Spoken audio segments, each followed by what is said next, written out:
No Dia Mundial da Saúde Digestiva, eu aproveito para bater um papo com a gastroenterologista Maíra Cabral, que veio falar da importância dos cuidados com o nosso aparelho digestivo. Boa tarde, bem-vinda, doutora. Boa tarde, obrigada pelo convite e a oportunidade de falar um pouquinho sobre o Importante aparelho falar. digestivo.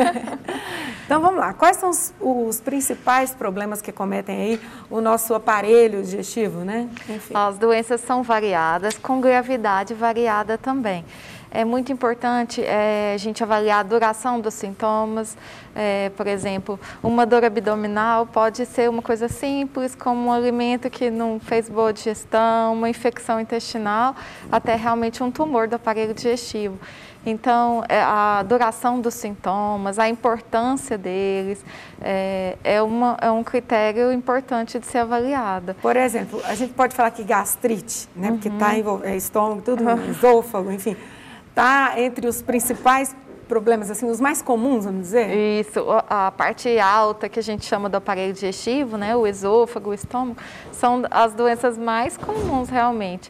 Então, isso aí, a gastrite, o refluxo, que a gente engloba, chama de dispepsia, são sintomas que atrapalham muito a qualidade de vida das pessoas e são sintomas corriqueiros, como arroto, queimação, aquela comida que retorna para a boca, a má digestão, empanzinamento.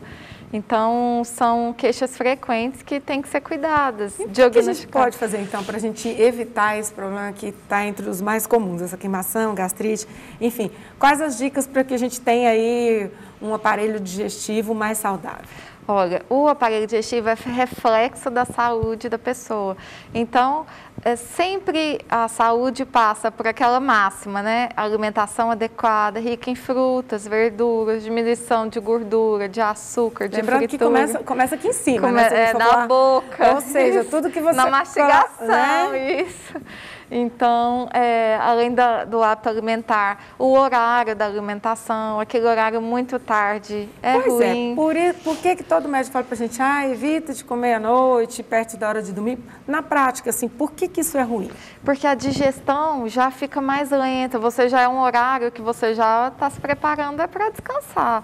Então, se você submete o seu organismo a fazer uma digestão pesada e deita, seu sono não é adequado, a chance de você ter refluxo noturno é pior, má digestão. Então, além do seu sono ser ruim, você ainda acordaria no outro dia cansada, né? Porque ele fica trabalhando. Fica trabalhando isso, e com aquela digestão ruim, cheio, às vezes querendo vomitar. Existe a gastrite nervosa ou é só um termo que a gente usa para falar que quando você está estressado, tudo dá aquela queimação, a gente libera alguma coisa diferente? Não. O que acontece para a gente falar que tem gastrite nervosa? Então, a gastrite nervosa é um termo leigo da tal dispepsia funcional, que engloba realmente a doença do refluxo e a gastrite causada pelo Helicobacter pylori ou gastrite medicamentosa. Ou seja, um estado de estresse da pessoa não vai provocar esse tipo de sintoma? A gente não libera nada? Sim, exatamente, libera. Libera os hormônios neurotransmissores do medo e da fuga, adrenalina, noradrenalina. E eles, sim, causam também queimação, dor, epigastralgia, que é aquela dor alta, má digestão, às vezes até dor torácica, confunde até com sintomas de infarto, porque são bem semelhantes. E por falar nessa questão, então, de infarto, a gente também é orientado, então, a fazer exames periódicos do aparelho digestivo, porque a maioria só vai quando está sentindo alguma coisa, né? Não é, por exemplo, ginecologista que a gente fala, se não tem vida sexual ativa, 1 ano, se tem a cada 6 meses. Não tem alguma orientação nesse sentido? De tanto em tanto tempo a gente deve procurar um médico? Tem. Além de quando no aparecimento dos sintomas, que realmente é uma orientação mais fidedigna, mas no caso, por exemplo, de fazer o exame colonoscópico a partir dos 50 anos, atualmente tem até caído um pouco a partir dos 45 anos, ou se você tem história familiar, né, de tumor de intestino, então você já tem que começar a fazer esse rastreio, procurar a lesão pré-neoplásica, porque é o único câncer que é potencialmente evitável. Há um tipo de comportamento que a gente tenha que faça com que a gente possa vir a desenvolver câncer com mais facilidade fora, por exemplo, uma questão genética? Tem algum comportamento que a gente deve evitar porque a gente pode estar provocando isso? Existe. O etilismo e o tabagismo em excesso, a obesidade são os principais fatores de risco. Além de, por exemplo, o tumor gástrico, alimento muito conservado com nitrosamina, então muito embutido, enlatado.